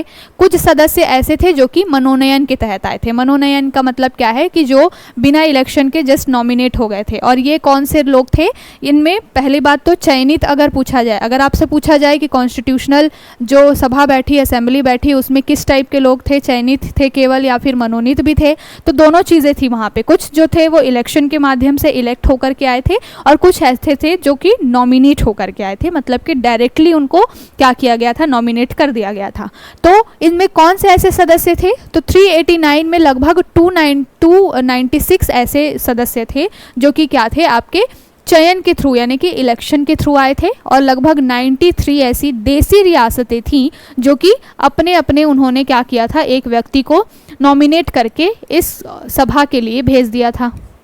ठीक है, तो इस तरीके से जो कॉन्स्टिट्यूशनल असेंबली के लिए जो पहले इनिशियली जो भी चीज़ें तैयार हुई, सेटअप तैयार हुआ, उसमें था कि कुछ इलेक्टेड थे और कुछ जो थे वो मनोनयन के द्वारा यानी कि नॉमिनेशन के थ्रू आए थे। ठीक है, लेकिन यहाँ पर मुद्दा ये हो गया कि स्टार्टिंग में ये जो 389 थे वो धीरे धीरे कम होते गए। जब 2 साल 11 महीने 18 दिन का समय बीता, उसके बाद कुछ हार्डली 207 208 सदस्य ही बच गए जिन्होंने फाइनली जो है वो कॉन्स्टिट्यूशन के ऊपर में हस्ताक्षर किया। मतलब कि स्टार्ट तो बहुत सारे लोग करते हैं ना, वो बोला जाता है कि कोई काम स्टार्ट तो बहुत सारे लोग कर देते हैं, लेकिन असली आपका दोस्त, आपका साथी वही है जो एंड तक आपका साथ निभाता है। तो इस 389 सदस्यों में क्या हुआ कि बहुत सारे जो थे जिन्होंने बाइकआउट कर दिया, वो अलग हो गए उस चीज़ से। कुछ लोग थे जिनकी डेथ वगैरह हो गई इस वजह से। और फाइनली कुछ इतने ही मेंबर्स बचे जिन्होंने फाइनल जो हमारा कॉन्स्टिट्यूशन है जिसके ऊपर में सिग्नेचर किए गए हैं कि हाँ ये जो लोग थे इन्होंने हेल्प की है थ्रू आउट ये पूरा जो बन के तैयार हुआ है हमारा संविधान, और उनके सिग्नेचर थे। जो आप देखेंगे पार्लियामेंट है वहाँ पर एक आपको एक तरीके से जो वेल बना हुआ है, वहाँ पर हीलियम के बॉक्स में अभी भी कॉन्स्टिट्यूशन रखा हुआ है, हमारा संविधान जो बना था इनिशियल फेज़ में, और उसमें बहुत सारे लोगों के हस्ताक्षर हैं, सिग्नेचर हैं। तो स्टार्ट हुआ था 389 मेंबर से, लेकिन इसमें से बचे कौन से? इनिशियली 296 ही बचे। क्यों? क्योंकि देसी रियासतें कहाँ चली गई? देसी रियासतें इसलिए नहीं शामिल हुई इसमें क्योंकि जब अंग्रेज जा रहे थे यहाँ से तो उन्होंने उनके ऊपर चॉइस छोड़ी थी, देसी रियासतों के पास ये चॉइस छोड़ी थी कि वो चाहे तो संविधान सभा में शामिल हो जाए, चाहे तो वो स्वतंत्र रहें। तो देशी रियासतों ने बहुत टाइम तक सोचा और फिर उन्होंने विड्रॉल कर लिया, उन्होंने बोला कि हम इसका पार्ट नहीं होना चाहते। तो देसी रियासतें यहाँ से सीधे सीधे हट गई, ठीक है। उसके बाद में बचे कितने? 296 मेंबर्स। अब इन 296 मेंबर्स में भी अलग अलग क्षेत्र से आए हुए लोग थे, ठीक है। तो 296 मेंबर में लगभग 292 सदस्य ऐसे थे जो कि कहाँ से आए हुए थे? आपके ब्रिटिश जो लोग थे या फिर ब्रिटिश सत्ता के द्वारा जो गवर्नड एरिया था वहाँ से आए हुए थे। तो यहाँ पे 290 सीट्स ऐसी थी जहाँ से ब्रिटिशर्स के द्वारा गवर्न या फिर वहाँ उनके द्वारा शासन या रूल्स एंड रेगुलेशंस के ऊपर काम करने वाले लोग थे। साथ के साथ में 4 ऐसे सीटें थी जहाँ से क्या था? जहाँ पर गवर्नर का राज चलता था। मतलब जिस तरीके से आज के समय में आपको यूटीज़ वगैरह दिखती हैं उस तरीके से 4 ऐसी थी, इनको प्रिंसली काउंसिल बोला जाता था। यहाँ पर गवर्नर का जो गवर्नर के थ्रू रूल किया हुआ चलता था, प्रांतीय प्रिंसली काउंसिल अलग थी, यहाँ पर गवर्नर के थ्रू शासन किया जाता था। तो 89 जब 93 देशी रियासतें हट गई यहाँ से तो केवल 296 सदस्य बने जिन्होंने मिलकर के कॉन्स्टिट्यूशन बनाने का सोचा। अब इन 296 सदस्यों में मैं यहाँ पर ओवरव्यू दे रही हूँ, सारी चीज़ें पीपीटी के फॉर्म में हैं। अगर आप चाहें कि आपको नोट्स के फॉर्म में चाहिए तो यहाँ पर देखिए, जब हम आगे बढ़ेंगे तो सारी चीज़ें आपको पीपीटी के फॉर्म में दी गई हैं कि 389 सदस्य थे, 296, ये सारी चीज़ें मैं यहाँ पर आपको ओवरव्यू दे रही हूँ। जब आपको पीडीएफ चाहिए होगी तो पीडीएफ के थ्रू भी इन सारी चीज़ों को आप एक्सेस कर सकते हैं और हो सकेगा तो लास्ट में मैं सारी चीज़ों को रिवाइज भी करा दूंगी जो हमने अपना डॉक्यूमेंट बनाया हुआ है, पीपीटी बनाई हुई है उससे, ठीक है। फिलहाल हम समझ लेते हैं, एक ओवरव्यू ले लेते हैं। तो ये जो 296 सदस्य थे इसमें अलग अलग तरीके के लोग थे, अलग अलग तरीके के मतलब कि 208 सीट्स तो थी, वो इलेक्शन हुए थे इसके पहले, तो वहाँ से कांग्रेस जीत करके आई थी, ठीक है। उस समय में जब इलेक्शन हुआ था तो कांग्रेस को बहुत मेजॉरिटी के साथ में लोगों ने जिताया था। तो इन 296 सदस्यों में 208 मेंबर कांग्रेस से थे। उसके बाद में 73 मेंबर्स जो थे वो मुस्लिम समुदाय यानी कि मुस्लिम लीग के थे जो कि जीत करके आए थे, ठीक है। इस तरीके से आपसे कई बारी क्वेश्चन पूछा जा सकता है। अगर वनडे एग्ज़ाम है तो बहुत फैक्ट पूछने की संभावनाएं रहती है, तो आपसे पूछा जा सकता है कि कितने मेंबर्स कांग्रेस से थे और कितने थे आपके देसी रियासतों से कितने थे या फिर मुस्लिम लीग से कितने थे। तो लगभग 208 कांग्रेस से जीते हुए लोग थे, साथ के साथ में 73 मुस्लिम लीग के थे और कुछ 15 जो सीटें थी वो वहाँ से लोग स्वतंत्र रूप से चुन करके आए थे, यानी कि एक तरीके से समझ लीजिए कि निर्दलीय जो लोग चुन करके आए थे, फ्री थे ये लोग, ठीक है। तो इस तरीके से मिल करके क्या हुआ, ये पूरा जो है कॉन्स्टिट्यूशन का काम शुरू हुआ। फिर धीरे 1-2 लोग उसमें और शामिल होते गए, तो ये जो आंकड़ा है लगभग 296-299 के बीच रहा, ठीक है। तो इस तरीके से इतने सारे लोगों ने मिल करके कॉन्स्टिट्यूशन को बनाना, उसको फॉर्मेशन करना शुरू किया, ठीक। अब हमने यहाँ पर समझ लिया कि क्या चीज़ें थीं। अब हमें देखना है कि कौन सी ऐसी डेट थी जहाँ से बैठक शुरू हुई, जहाँ से क्वेश्चन आपके बनते हैं। तो सबसे पहले जो है वो हिस्ट्री में आप देखेंगे, और जब मैंने ओवरव्यू वगैरह बताया तो उसमें बताया उस बारे में कि कौन कौन से लोग थे जो उस समय में फ्रीडम फाइटर थे और जो कॉन्स्टिट्यूशन की मेकिंग में अपना योगदान दे रहे थे, इन सारी चीज़ों के बारे में। हाँ, तो जो इतने मेंबर्स थे उसमें से 208 मैंने अभी बताया कि कांग्रेस के लोग थे, और कांग्रेस के कुछ बड़े बड़े नेता जो थे वो कॉन्स्टिट्यूशन को बनाने में भागीदार बने थे। इसलिए बोला जाता है कि अगर कांग्रेस की उपलब्धि देखा जाए, आज का कांग्रेस और तब का कांग्रेस बहुत अलग है, लेकिन कांग्रेस की अगर उपलब्धि देखा जाए तो समाज का इंडियंस के लिए, इंडिया के लिए इतना बड़ा कॉन्स्टिट्यूशन उन्होंने बना करके तैयार कर दिया है। लेकिन आज के कांग्रेस में और तब के कांग्रेस में ज़मीन आसमान का फ़र्क है। तब का कांग्रेस जो था वो केवल और केवल आज़ादी के लिए लड़ रहा था। बहुत सारे लोगों ने, चाहे वो नेहरू ही क्यों ना हो, उन्होंने अपनी लाइफ की परवाह नहीं की थी। अपना एजुकेशनल बैकग्राउंड, इतने अच्छे वो वकील वगैरह थे, उन्होंने उसकी परवाह ना करते हुए क्या किया था, आज़ादी के लिए अपनी लड़ाई लड़ी थी, है ना। तो ये जो योगदान है फ्रीडम फाइटर्स का हमारे लिए बहुत ज़्यादा है। तो हम बात कर रहे थे मेकिंग ऑफ द कॉन्स्टिट्यूशन पे और कितने सीट्स थे, कितने लोग चुन करके आए। उसमें कांग्रेस जो उस समय की थी वहाँ से 208 जो सदस्य थे वो थे, साथ के साथ कुछ मुस्लिम लीग के थे। फिर धीरे धीरे जब चीज़ें आगे बढ़ी और अलग पाकिस्तान की मांग होने लगी तो मुस्लिम लीग के बहुत सारे सदस्य जो हैं वो पाकिस्तान में चले गए। तो फिर ये संख्या धीरे धीरे कम होती चली गई और फाइनली जैसा कि मैंने बताया कि लगभग बहुत ही 210 के अराउंड में ही आंकड़ा जो है वो सिमट के रह गया, थोड़ा ऊपर नीचे इतना ही, मतलब कि लोग जो हैं जहाँ से शुरू किए थे एंड में बहुत कम लोग बच गए। ठीक, अब चलते हैं कि सबसे पहले संविधान की बैठक कब से शुरू हुई। तो ये क्वेश्चन पूछा जाता है आपका 9 दिसंबर 1946। तो 9 दिसंबर 1946 को सबसे पहले संविधान सभा की बैठक हुई। ठीक है, और जब कोई संविधान सभा की बैठक होती है, जैसे आज के डेट में आपको संसद दिखता है ना, संसद में लोकसभा है, राज्यसभा है। तो आज के डेट में जब हम इन सारी चीज़ों को देखते हैं तो जब बहुत सारे लोग वहाँ पे होते हैं तो उनके बीच में कोई एक वरिष्ठ होता है उम्र के हिसाब से, जिसको हम मुखिया एक अध्यक्ष के रूप में चुन लेते हैं और वो जो है कार्यवाही को आगे लेकर के चलता है। तो जो हमने स्टार्ट किया था, जितने सारे सदस्य थे जो कॉन्स्टिट्यूशनल असेंबली यानी कि संविधान सभा के जितने सदस्य थे, उनमें से हमने एक सबसे वरिष्ठ व्यक्ति को, जो कि कौन थे उस समय में सबसे एजेड थे, सच्चिदानंद सिन्हा जी। तो सच्चिदानंद सिन्हा जी को हमने क्या चुना, उस समय में अध्यक्ष के रूप में चुन लिया। किसके अध्यक्ष के रूप में? संविधान सभा के अध्यक्ष के रूप में। अब ध्यान रखिएगा, यहाँ से दो चीज़ें बनेंगी। अगर मैं बात करूँ कि संविधान सभा का अस्थायी अध्यक्ष कौन था, तो वो होंगे सच्चिदानंद सिन्हा जी। अस्थायी क्यों? क्योंकि तब वो बहुत उम्र दराज थे और उनकी तबीयत खराब चल रही थी। तो ऐसा सोचा गया था कि अभी फ़िलहाल इनको रख लिया जाएगा और कुछ समय के बाद में जो हम एक स्थायी जो है, एक कहना चाहिए कि जो लंबे समय तक काम कर सके, ऐसा अध्यक्ष हम चुन लेंगे। लेकिन क्या हुआ, इनकी तबीयत वगैरह बिगड़ने लग गई, तो 2 दिन के अंदर अंदर ही हमको नया जो है सदस्य वो चुनना पड़ गया। ठीक है, तो 11 दिसंबर जो था 1946, हमने डॉक्टर राजेंद्र प्रसाद जी को क्या कर लिया, संविधान सभा का स्थायी अध्यक्ष चुन लिया। तो ये जो क्वेश्चन है आपसे पूछा जाता है कि राजेंद्र प्रसाद सिन्हा जो थे वो कौन थे। राजेंद्र प्रसाद जी थे, जो सच्चिदानंद सिन्हा जी थे वो अस्थायी थे,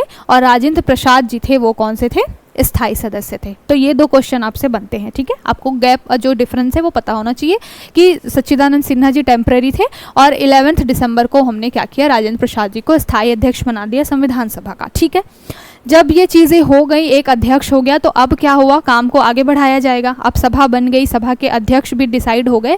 अब सभा जो मेन अपना मोटो लेकर के आगे बढ़ी थी उस दिशा में काम करना शुरू किया गया। ठीक है, तो संविधान सभा की मेकिंग का काम शुरू हुआ। लेकिन सबसे पहली बात ये होती है कि कोई भी काम हम करने के लिए जा रहे होते हैं तो पहले हमको किस चीज़ की ज़रूरत होती है, सोचिए आप।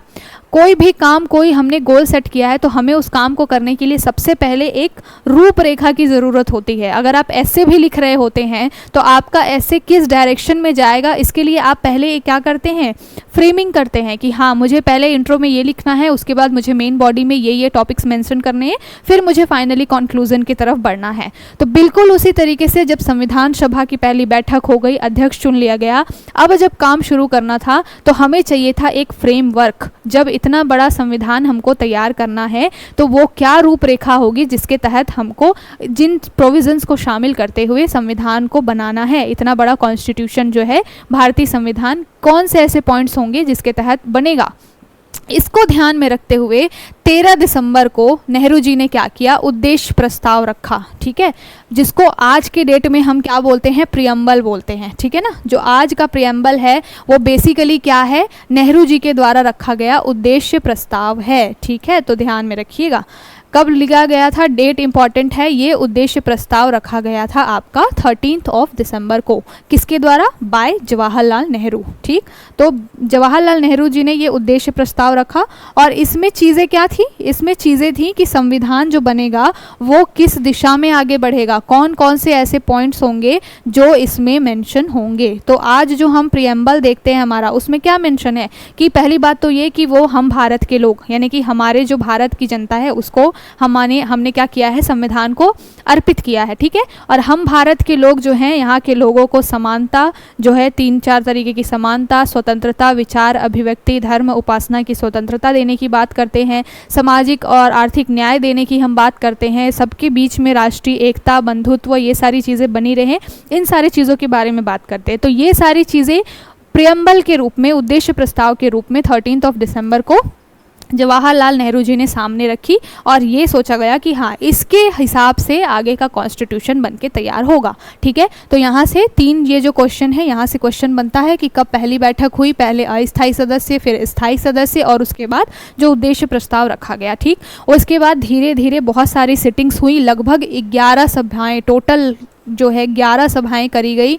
और 11 सभाओं के बाद में क्या हुआ, 2 साल 11 महीने के बाद में, 2 साल 11 महीने और 18 दिन के बाद में आपका जो है पूरा संविधान जो है वो बन करके तैयार हुआ, ठीक है। तो इतना लंबा प्रोसेस चला। अब जब इतना लंबा प्रोसेस चलता है तो इसके बीच में बहुत सारी चीज़ें होती हैं। पहली बात तो कि संविधान ऐसे नहीं है कि बैठे लोग और उन्होंने बना दिया, बहुत सारे लगभग 60 के ऊपर हमने देश थे जिनके संविधान को हमने क्या किया, एक तरीके से एनालिसिस किया, स्टडी किया।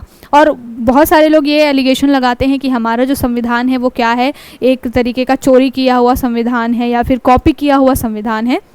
इसके लिए अम्बेडकर जी ने भी एक बात बोली थी कि जो भी चीज़ अगर आपको सामने वाले की अच्छी लगे और उससे कुछ आपको सीखने को मिले तो उसको अडॉप्ट कर लेना चाहिए, ठीक है।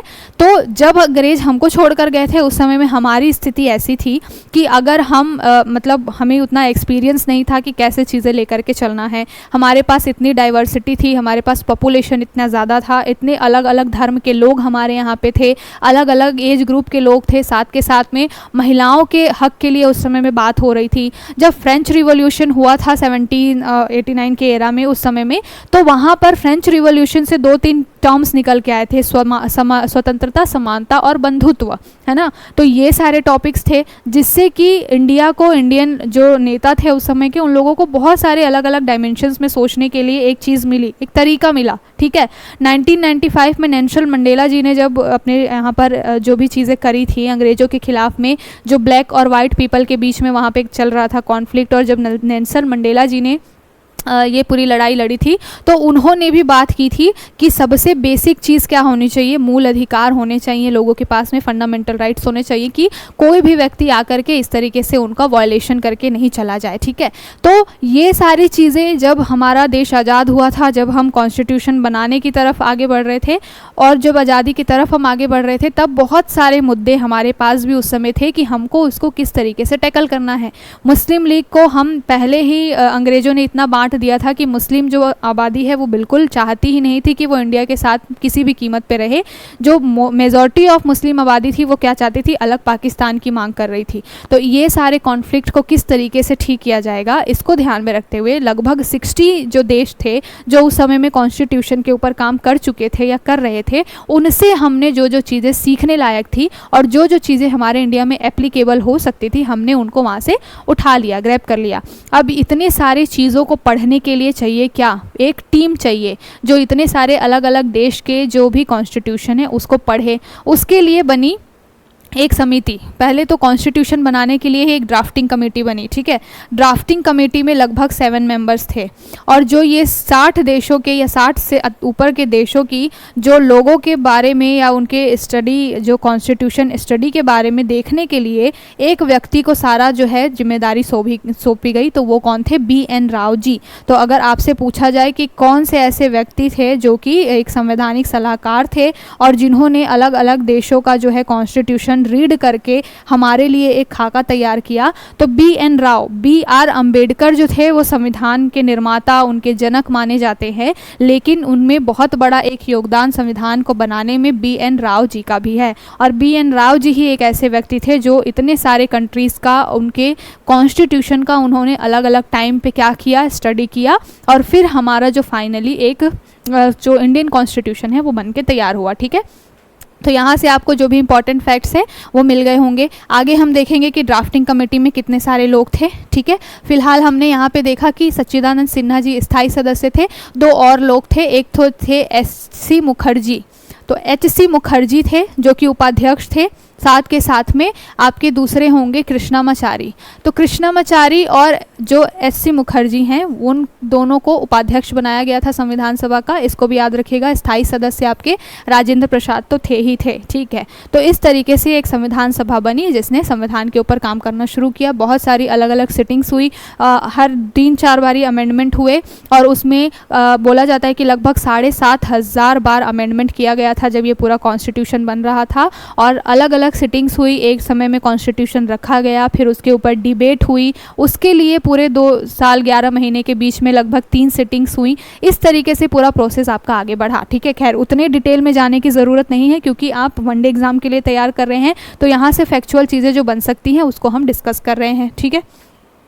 उसके बाद अगर बोला जाए कि ये जो कॉन्स्टिट्यूशन है जब बन रहा था उस समय में बीच में और भी सारी चीज़ें चल रही थी, जैसे कि मुस्लिम लीग जो है वो अलग पाकिस्तान की मांग कर रही थी। तो 1947 में देश को आज़ाद भी होना था, तो कॉन्स्टिट्यूशन तो एक साथ बन ही रहा था, दूसरे साथ में क्या है, कॉन्स्टिट्यूशन बनने के साथ साथ देश की आज़ादी का भी काम शुरू हो रहा था, ठीक है। तो सबसे पहले जो है जुलाई में इन सारी चीज़ों के ऊपर में ध्यान दिया गया, ठीक है। और उसके बाद में जुलाई 1947 में देश की आज़ादी के लिए काम करना शुरू किया गया। और इस समय में क्या हुआ, बहुत सारी चीज़ें जोड़ी गई समाज के लिए, देश के लिए, क्योंकि ये अब समय ऐसा था कि बिल्कुल श्योर हो गया था कि अब अलग पाकिस्तान बन के रहेगा, अब इंडिया के साथ वो कोलैबोरेट नहीं कर पाएगा। तो जुलाई में कुछ सारे काम हुए, उसके बाद से आपका जो देश आज़ाद हुआ उस समय में कुछ चीज़ें हुई। जैसे पहले संविधान सभा थी वो केवल और केवल संविधान बनाने के ऊपर काम कर रही थी, लेकिन जब देश आज़ाद हो गया तो फिर देश आज़ाद हो गया तो देश को चलाने के लिए कुछ नियम कायदे कानून भी तो चाहिए, मतलब कि एक लेजिस्लेचर चाहिए। तो अब तक संविधान सभा जो काम कर रही थी संविधान बनाने का, अब वही संविधान सभा क्या काम करने लगी, लेजिस्लेशन का काम करने लगी, यानी कि कानून बनाने का काम करने लगी। ये जो काम कब शुरू हुआ, देश की आज़ादी के बाद, मतलब 1947 के टाइम में, ठीक है। तो अब संविधान सभा जो है विधायिका की तरह काम करने लगी, और विधायिका के अध्यक्ष के रूप में अगर पूछा जाए तो आपके पास यहाँ से फैक्ट तैयार हो जाता है, ठीक है। अब 2 चीज़ें हैं जिनके ऊपर कन्फ्यूजन क्रिएट होता है एग्ज़ाम में। अगर आपसे कोई पूछे कि संविधान सभा के अध्यक्ष कौन थे, तो संविधान सभा के अध्यक्ष आपको बताना है राजेंद्र प्रसाद, ठीक है। लेकिन अगर आपसे कोई पूछे कि जो पहली विधायिका बनी या फर्स्ट लेजिस्लेशन जो बना जिसके ऊपर ये दारोमदार था कि आज़ादी के बाद से कानून बनाने हैं, तो उसके अध्यक्ष कौन थे, जी.वी. मावलंकर जी, ठीक है। तो ये क्वेश्चन भी आपसे पूछा जाता है कि पहली विधायिका के अध्यक्ष कौन थे, तो जी.वी. मावलंकर, ठीक। अगर संविधान सभा के अध्यक्ष पूछा जाए तो राजेंद्र प्रसाद। ये सारी फैक्चुअल चीज़ें आपसे एग्जाम में पूछी जाती हैं, इसलिए हम इसको यहाँ पे डिस्कस कर रहे हैं, ठीक है। तो आपको एक फैक्ट भी तैयार होगा, साथ के साथ में हिस्ट्री तो हम देख ही रहे हैं। तो जी.वी. मावलंकर जी जो हैं क्या हुए, विधायिका के जो अध्यक्ष बने, और ये वही विधायिका थी, संविधान सभा के लोग ही यहाँ पे कानून बनाने का काम करने लगे आज़ादी के बाद, ठीक। अब जब जुलाई में आज़ादी की तरफ हम चीज़ें आगे बढ़ रहे थे तो हमें ऐसा प्रतीत हुआ कि हमारे पास कुछ चीज़ें होनी चाहिए, क्योंकि अगर देश आज़ाद होगा तो हमारे पास देश का एक झंडा होना चाहिए। उसके बाद में फाइनली आगे चल के बहुत सारी नई नई चीज़ें निकल के आई, जैसे कि राष्ट्र ध्वज हो गया, उसके बाद राष्ट्रगीत जो नेशनल एंथम है, राष्ट्रीय सॉन्ग जो है वंदे मातरम जो राष्ट्रगीत बोला जाता है वो, राष्ट्रगान जो नेशनल एंथम है, जनगणमन वो। तो ये सारी चीज़ें हम टाइम पे जैसे जैसे हमको ज़रूरत लगी उस हिसाब से हमने काम किया। तो एक तरफ कॉन्स्टिट्यूशन बन रहा था, दूसरी तरफ ये सारे काम भी चल रहे थे। तो 22 जुलाई 1947 को हमने सबसे पहले अपने देश का तिरंगा लिया, यानी कि राष्ट्र ध्वज लिया, ठीक है। उसके बाद धीरे धीरे आगे बढ़ी और लगभग 24 जनवरी 1950 में, लगभग ये 2 साल जो 11 महीने का टाइम पूरा हो गया था, अब वो दिन आ गया था जब 26 जनवरी को हमारा जो फाइनली जो है आपका 26 जनवरी 1950 को कॉन्स्टिट्यूशन अब लोगों को सौंप देना था, ठीक है। तो जब ये सारी चीज़ें होने वाली थी तब ये सोचा गया कि भाई देश के लिए एक नेशनल एंथम होना चाहिए। तो 24 जनवरी 1950 को ही नेशनल एंथम और नेशनल सॉन्ग दोनों चीज़ों को हमने क्या किया, एक्सेप्ट किया, ठीक है। जनगणमन और आपका जो है राष्ट्रगीत वंदे मातरम, ठीक है। तो एक गीत भी लिया और राष्ट्रीय गान भी लिया हमने, ठीक है। तो इसको भी ध्यान रखिएगा क्योंकि यहाँ से क्वेश्चन बनते हैं, ये डेट पूछ ली जाती है आपसे। तो ये सारी चीज़ें हुई। उसके बाद में अगर आपसे और क्वेश्चन बने कि 26 जनवरी को क्या संविधान लागू हुआ था पहले, तो ऐसा नहीं है।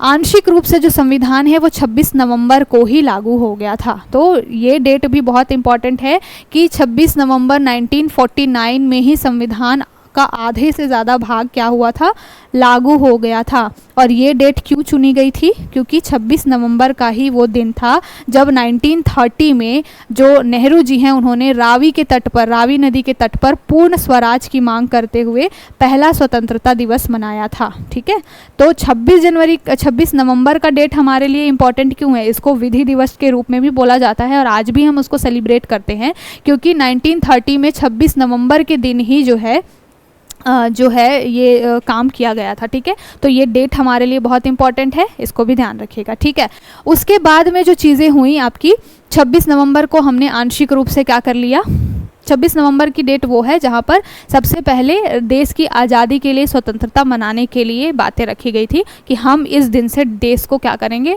आज़ादी के लिए लड़ाई लड़ेंगे। ये बहुत पुराने समय की बात थी, लेकिन ये जो डेट थी उसको हमको मेमोरेबल बनाना था, इसलिए हमने जब संविधान बना लिया तो हमने 26 नवंबर 1949 में ही क्या किया, बहुत सारे जो इंपॉर्टेंट चीज़ें हमने संविधान में मेजर जोड़ रखे थे उनको हमने लागू कर दिया। तो अगर आपसे ये पूछा जाए कि 26 नवंबर को क्या हुआ था, तो आंशिक रूप से संविधान लागू हुआ था और फाइनली पूरे संविधान को कब लागू किया गया, 26 जनवरी 1950 को, जिसके दिन हम क्या मनाते हैं, अपना रिपब्लिक डे मनाते हैं, क्योंकि इसी दिन हमने क्या किया है, अपना जो संविधान है पूरी तरीके से लागू कर दिया। लेकिन हमने 26 नवंबर 1949 में ही कुछ चीज़ें आंशिक रूप से शामिल कर ली थी। ठीक है, तो आई होप आपको समझ में आ गया होगा कि किस तरीके से चीज़ें स्टार्ट हुई और किस तरीके से हमने इन सारी चीज़ों को आगे बढ़ाया।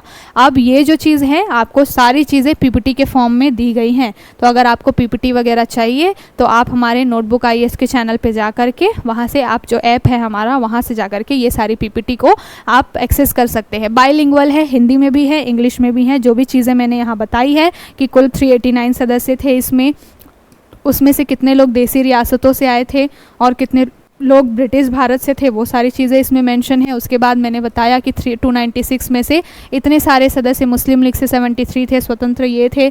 सारी चीज़ें आपको पीपीटी के फॉर्म में मिल रही हैं और बाईलैंग्वेज है, ऐसा नहीं है कि इंग्लिश वालों को लिए है या फिर सिर्फ हिंदी वालों के लिए है, दोनों ही लैंग्वेज में है। यहाँ पर हमने बताया कि आपको 22 जनवरी 1947 में क्या हुआ चीज़ें, इंडियन इंडिपेंडेंस के लिए बातें रखी गई है ना। उसके बाद हमने ये पहली बैठक के बारे में चर्चा की कि 9 दिसंबर 1946 को क्या हुआ, पहली बैठक हुई। उसके बाद में एस सी मुखर्जी और कृष्णामाचारी जो थे अस्थायी सदस्य थे, यहाँ पर आपको स्थायी सदस्य के रूप में राजेंद्र प्रसाद जी मिलेंगे। तो बाईलिंगुअल रूप में जो पीपीटी के फॉर्म में भी सारी चीज़ें यहाँ पर अवेलेबल है।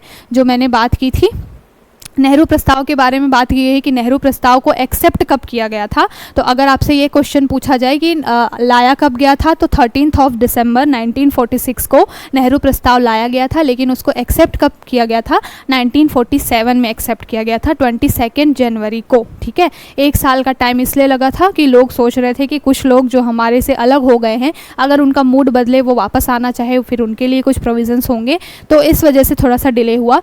13 दिसंबर 1946 में 1946 में उद्देश्य प्रस्ताव रखा गया और 22 जनवरी 1947 में उसको लागू किया गया, स्वीकार किया गया। ठीक है, उसके बाद में जो चीज़ें थी मैंने बताई है कि जीवी जो मावलंकर जी थे वो क्या हुए, पहले जो राजेंद्र प्रसाद जी थे वो संविधान सभा के अध्यक्ष थे और मावलंकर जी विधायिका के रूप में जब संविधान सभा काम करने लगी तो उसके वो अध्यक्ष बने। ठीक है, उसके बाद हमने ये सारी डेट्स के थ्रू पढ़ाई की। 1949 में एक चीज़ हुई थी, कॉमनवेल्थ ग्रुप आया था। कॉमनवेल्थ बेसिकली वो ग्रुप था जहाँ पर जितने भी ब्रिटिश समय में जो लोग ब्रिटिशर्स जिन जिन कंट्रीज़ के ऊपर में रूल करते थे, उन सब को मिला करके ब्रिटिशर्स ने ये सोचा कि एक ग्रुप बना देते हैं, जिसको उन्होंने राष्ट्रमंडल या कॉमनवेल्थ का नाम दिया।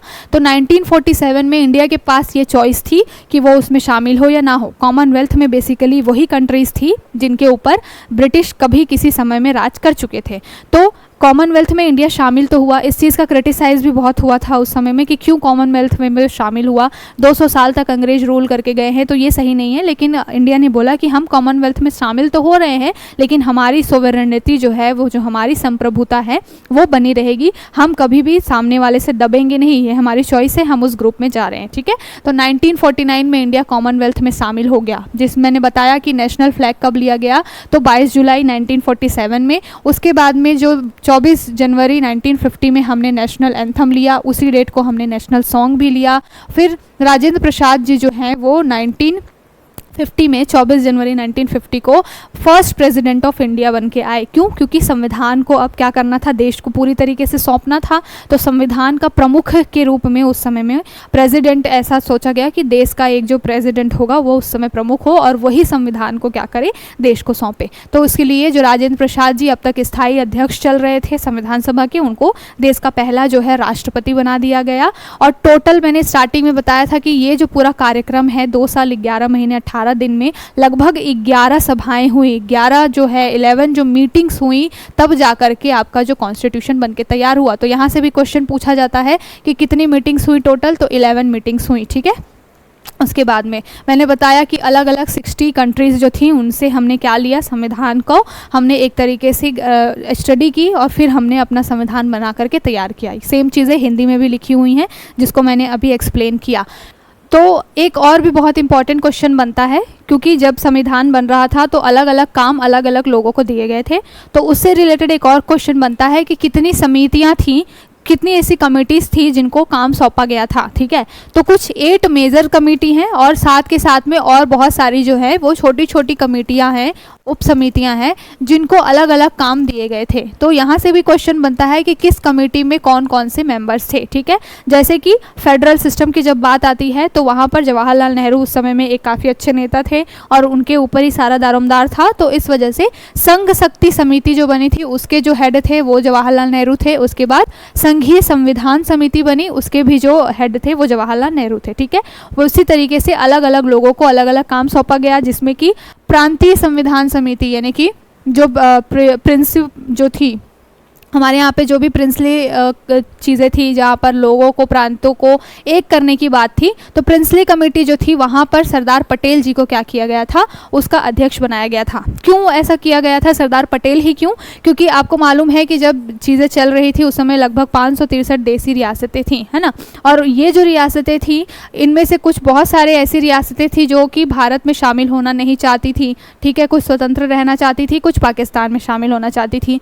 तो सारी रियासतों को इकट्ठा करना और जोड़ के रखने के लिए ये सारा जो काम है वो किसके ऊपर सौंपा गया था, सरदार वल्लभ भाई पटेल जी को। इसलिए उनको आयरन मैन ऑफ इंडिया बोला जाता है, लौह पुरुष बोला जाता है, क्योंकि भारत को एकीकरण करने का जो एक सीधा सीधा क्रेडिट जाता है वो इन्हीं को जाता है। ठीक है, तो इन 563 में से कुछ 2-3 ऐसी रियासतें थी, जैसे कि हैदराबाद हो गया, आपका जम्मू कश्मीर हो गया और गुजरात हो गया, है ना। तो इन 2-3 रियासतों के जो सुल्तान थे, जो शासक थे, उन्होंने इंडिया के अंदर जो है इंडिया में शामिल होने से मना कर दिया था। तो फिर कुछ चीज़ें तो मान मनोवल बातचीत करके सॉल्व हो गई। ठीक है, जम्मू कश्मीर ने तो विलय कर लिया हमारे साथ में, और जो जूनागढ़ में जो था गुजरात के अंदर जो चीज़ें थी उसको भी हमने सारी चीज़ें कर ली। लेकिन हैदराबाद के जो शासक थे वो थोड़े से ढीठ टाइप के थे, तो उनके लिए हमको ऑपरेशन पोलो वगैरह चलाना पड़ा और फिर जा करके इन सारे लोगों को, इन सारी रियासतों को इंडिया में शामिल करना पड़ा। तो इस तरीके से अलग अलग जब कॉन्स्टिट्यूशन बन रहा था उस समय में अलग अलग काम के लिए क्या किया गया था, अलग अलग कमिटीज़ बनाई गई थी। और जो मैंने स्टार्टिंग में बात की प्रारूप कमेटी यानी कि ड्राफ्टिंग कमेटी के बारे में, तो ड्राफ्टिंग कमेटी के हेड कौन थे, हमारे BR अम्बेडकर जी थे। ठीक है, इसको भी ध्यान रखिएगा। उसके बाद में मेजर जो कमेटीज़ बनी उसमें मौलिक अधिकारों के लिए, फंडामेंटल राइट्स के लिए भी कमेटी बनी थी, जिनका काम क्या था, जो ST SC हैं, महिलाएं हैं, उनके फंडामेंटल राइट्स के बारे में और बाकी लोगों के फंडामेंटल राइट्स के बारे में नीतियाँ बनाना, काम करना। तो उसके भी हेड कौन थे, सरदार पटेल जी थे। तो जो मेजर कमेटीज़ हैं वहाँ से क्वेश्चन बनते हैं। इसके बाद बहुत सारी छोटी बड़ी और भी कमेटीज़ बनी हैं, लेकिन सबसे ज़्यादा इंपॉर्टेंट ये जो लोग हैं, क्योंकि ये बहुत बड़े चेहरे थे उस समय में और काफ़ी इंपॉर्टेंट काम इन लोगों को सौंपा गया था। अब फंडामेंटल राइट्स के अंदर ही 5 उप समितियाँ भी बनी हुई थी और उसके जो अध्यक्ष कौन कौन थे, जैसे मौलिक अधिकार की उप समिति थी तो JB कृपलानी जी थे। अल्पसंख्यक समिति जो थी, उप समिति जो थी, उसके HC मुखर्जी थी अध्यक्ष। अब SC मुखर्जी कौन है, मैंने बताया था संविधान सभा के जो जो स्थायी अध्यक्ष थे राजेंद्र प्रसाद, और ये मुखर्जी जी थे साथ के साथ में जो कृष्णामाचारी थे, ये लोग जो थे वो संविधान सभा के उपाध्यक्ष थे। ठीक है, तो वाइस जो प्रेसिडेंट बोला जाता है वो थे। ठीक, तो इस तरीके से बहुत ज़्यादा बड़े बड़े लोगों को क्या किया गया था, अलग अलग जो काम थे, बहुत ही इंपॉर्टेंट काम थे उस समय में दिए गए थे, और उनको ही इन कमिटीज़ के रूप में बांट दिया गया। तो ध्यान रखिएगा, क्वेश्चन बने कि कितनी बड़ी कमेटियाँ थी, तो 8 मेजर कमिटीज़ थी और साथ के साथ में कुछ छोटी कमिटीज़ भी थी। ठीक, तो यहाँ से क्वेश्चन एक बनता है। उसके बाद में कुछ इंपॉर्टेंट नाम है जैसे कि संचालन समिति। तो संचालन समिति के हेड कौन थे, तो हमारे जो फर्स्ट प्रेसिडेंट ऑफ इंडिया हैं, साथ के साथ में जो संविधान सभा थी उसके पहले स्थायी अध्यक्ष यानी कि राजेंद्र प्रसाद जी। तो इनसे भी क्वेश्चन बनता है कि संचालन समिति का अध्यक्ष कौन था, तो राजेंद्र प्रसाद जी थे। ठीक है, इस तरीके से ये पूरी चीज़ें थी। प्रक्रिया और नियम समिति बनी थी जब कॉन्स्टिट्यूशन बन रहा था, तो उनके नियम कैसे होंगे, रूल्स कैसे होंगे सदस्यों के आने जाने से रिलेटेड, तो वो प्रक्रिया और नियम समिति, चूंकि अध्यक्ष राजेंद्र प्रसाद जी थे तो उनको ही बनाया गया था प्रक्रिया और नियम समिति का अध्यक्ष। ठीक है, तो ये जो चीज़ें हैं आपको बार बार पढ़नी पड़ेंगी तब जाके आपको याद होंगी। आप चाहें तो अपनी स्टैंडर्ड बुक से भी इन चीज़ों को रिवाइज़ कर सकते हैं, और चाहे तो हमारे पास जो PDF है इसको भी लेकर के सारी चीज़ों को रिवाइज़ कर सकते हैं। इसके बाद में कुछ बहुत छोटी छोटी कमिटीज़ बनी, जैसे कि वर्किंग कमेटी हो गया, नेशनल फ्लैग के लिए कमेटी बन गई। तो ये सारी चीज़ें इतने नहीं पूछी जाती हैं, लेकिन जो मेन बड़े बड़े नाम होते हैं उनके बारे में पूछ लिया जाता है। जैसे नेशनल फ्लैग कमेटी जो थी उसके हेड जो राजेंद्र प्रसाद जी थे, तो पूछा जा सकता है आपसे कि नेशनल फ्लैग कमेटी के हेड कौन थे। इस तरीके से अलग अलग जो पट्टाभी सीतारामैया जी का नाम आता है, जो सदन कमेटी या फिर हाउसिंग कमेटी थी उसके बारे में कि उसके अध्यक्ष कौन थे, तो पट्टाभी सीतारामैया जी थे। तो इस तरीके से जो है बहुत अलग अलग लोगों को अलग अलग काम सौंपे गए थे इन कमिटीज़ के माध्यम से। ठीक है, तो एक बार आपको यहाँ पर गो थ्रू हो जाना है। एक नलिनी रंजन जी का नाम आता है। इनका नाम क्यों आता है, क्योंकि ये एक ऐसे मेंबर थे जो कांग्रेस पार्टी से नहीं थे उस समय में, और इनको संघीय संविधान के वित्तीय प्रावधान यानी कि जो भी हमारा संविधान बन रहा था, फेडरल कॉन्स्टिट्यूशन बन रहा था, तो उसके फाइनेंस से रिलेटेड जो कमेटी थी उसका हेड इनको बनाया गया था। तो इस तरीके से जो है आपसे क्वेश्चन बनते हैं टॉपिक्स में। जितनी भी चीज़ें हैं हमने उसको अच्छे से डिस्कस किया है। मैंने ब्रीफ में हिस्ट्री भी आपको बता दी है और कैसे कैसे चीज़ें बनी, उसके बाद जहाँ से क्वेश्चन बनते हैं उसको भी मैंने बता दिया। ठीक, उसके बाद एक बहुत ही इंपॉर्टेंट क्वेश्चन आता है ड्राफ्टिंग कमेटी से रिलेटेड। तो यहाँ पर मैंने स्टार्टिंग में बताया था कि ड्राफ्टिंग कमेटी में कितने मेंबर्स थे। जो ड्राफ्टिंग कमेटी थी जो कि संविधान बना रही थी उसमें लगभग 7 मेंबर्स थे, टोटल 7 मेंबर्स थे। इसके हेड कौन थे, तो BR अम्बेडकर जी इसके हेड थे। और कौन लोग थे इसमें, तो माधव राव जो थे वो इनके सदस्य थे। उसके बाद KM मुंशी जी इसके सदस्य थे, अल्लादी कृष्ण स्वामी अय्यर, N गोपाल स्वामी अयंगर, सैयद मोहम्मद सादुल्ला और TT कृष्णामाचारी। तो ये जो थे लोग जो कि ड्राफ्टिंग कमेटी के मेंबर्स थे। नाम मैं फिर से एक बार रिपीट करूंगी। फिलहाल यहाँ से एक और क्वेश्चन बनता है कि ड्राफ्टिंग कमेटी का फॉर्मेशन कब हुआ था, तो 29 अगस्त को जो है वो ड्राफ्टिंग कमेटी बनी थी। कब, 1947 में। और यहाँ से उन्होंने काम करना शुरू किया, अलग अलग कॉन्स्टिट्यूशन को और रीड करना शुरू किया, और 29 अगस्त 1947 से ड्राफ्टिंग कमेटी जो है वो बैठी, उन्होंने सारी चीज़ें एनालाइज की और लगभग 1 साल के बाद में उन चीज़ों को उन्होंने सबमिट किया। ठीक है, तो ये सारी चीज़ें हैं। क्वेश्चन एक बार ही पूछा जा सकता है कि कितनी बार ये बैठकें हुई थी जो है हमारी ड्राफ्टिंग कमेटी की, तो 6 महीने के अंदर अंदर लगभग 141 मीटिंग्स इस ड्राफ्टिंग कमेटी ने ली थी संविधान को स्टडी करने के लिए, एनालाइज करने के लिए। ठीक है, फिर से एक बार नाम को हम देख लेते हैं। 7 सदस्यों में BR अम्बेडकर जी थे फर्स्ट पोजीशन पे, सबसे हेड थे वो। उसके बाद N माधव राव जी थे जो कि किसके जगह पे आए थे, तो माधव राव जी थे वो मित्र जी की जगह में आए थे, यानी कि L मित्र जी जो थे उनके त्यागपत्र देने के बाद में माधव राव जी आए थे ड्राफ्टिंग कमेटी के अंदर। तो आपसे पूछा जाए, यहाँ से भी क्वेश्चन बनता है कि किसकी जगह पे कौन आया था, कौन इनिशियली मेंबर था और कौन बाद में ड्राफ्टिंग कमेटी में जुड़ा। तो मित्र जो थे, L मित्र जो थे वो क्या थे, इनिशियल मेंबर थे ड्राफ्टिंग कमेटी के, लेकिन इन्होंने अपना रेजिग्नेशन दे दिया था हेल्थ इश्यूज़ की वजह से, तो मित्र जी की जगह में माधव जी आ गए। ठीक है, एक तो ऐसे याद करेंगे। उसके बाद बाकी सदस्य कौन है, KM मुंशी, अल्लादी कृष्ण स्वामी अय्यर, गोपाल स्वामी अयंगर, सैयद मोहम्मद सादुल्ला। ठीक है, इसके साथ साथ एक और नाम है TT कृष्णामाचारी का। तो पहले जो थे डीपी खेतान जी थे, और डीपी खेतान जी की डेथ होने के बाद में टीटी कृष्णामाचारी क्या है, प्रारूप जो है ड्राफ्टिंग कमेटी है उसमें आए। ठीक है, तो आपको नाम कैसे याद रखने हैं, इस तरीके से आप कोड बना लीजिए। मित्र की जगह माधव आ गए और डीपी की जगह पे टीटी आ गए। ठीक, तो डीपी खेतान जी की डेथ के बाद से टीटी कृष्णामाचारी जो है वो आए प्रारूप समिति में। तो इस तरीके से आपको जो भी इंपॉर्टेंट क्वेश्चन इस टॉपिक से बन सकता है उसको हमने देखा। अब मैंने बात की कि ड्राफ्टिंग कमेटी जब बनी उसके बाद से लगभग 141 सिटिंग्स हुई, फिर उन्होंने अपना पूरा जो है काम दिया, संविधान सभा के सामने रखा। संविधान सभा में जैसे मैंने इनिशियली बताया कि कोई भी कानून बनता है या कोई भी ड्राफ्ट तैयार होता है तो ऐसा नहीं है कि एक बार ड्राफ्ट तैयार हो गया और बिना चर्चा किए ही उसको पारित कर दिया गया। जैसे आज के समय में भी होता है कि जब भी कोई बिल हमारे संविधान में जो हमारे संसद में रखा जाता है, चाहे वो लोकसभा हो राज्यसभा हो, तो पहले उसके ऊपर चर्चा की जाती है, उसमें क्या कमियां हैं उसको एनालाइज किया जाता है, उसके बाद आगे बढ़ा जाता है। तो बिल्कुल इसी को ध्यान में रखते हुए जब ड्राफ्टिंग कमेटी ने अपनी रिपोर्ट सौंपी संविधान सभा को, संविधान सभा ने 3 सिटिंग्स ली। 3 सिटिंग्स में उन्होंने जितने भी संविधान में सब जो प्रोविजंस किए गए थे, जो उनको कमियां लगी उनको उन्होंने अमेंड किया। तो ये डेट पूछा जा सकता है। पहली सिटिंग कब हुई आपकी, 4 नवंबर 1948 को। 4 नवंबर 1948 को आपकी पहली सिटिंग हुई जहां पर संविधान सभा के सामने ड्राफ्टिंग कमेटी ने पूरा चीज़ डॉक्यूमेंट रखा कि हमने ये चीज़ें बनाई हैं। उसके बाद में लोगों को लगा कि हाँ इसमें ये अच्छी चीज़ है, ये कुछ कमियाँ हैं जिसको अमेंड करना पड़ेगा।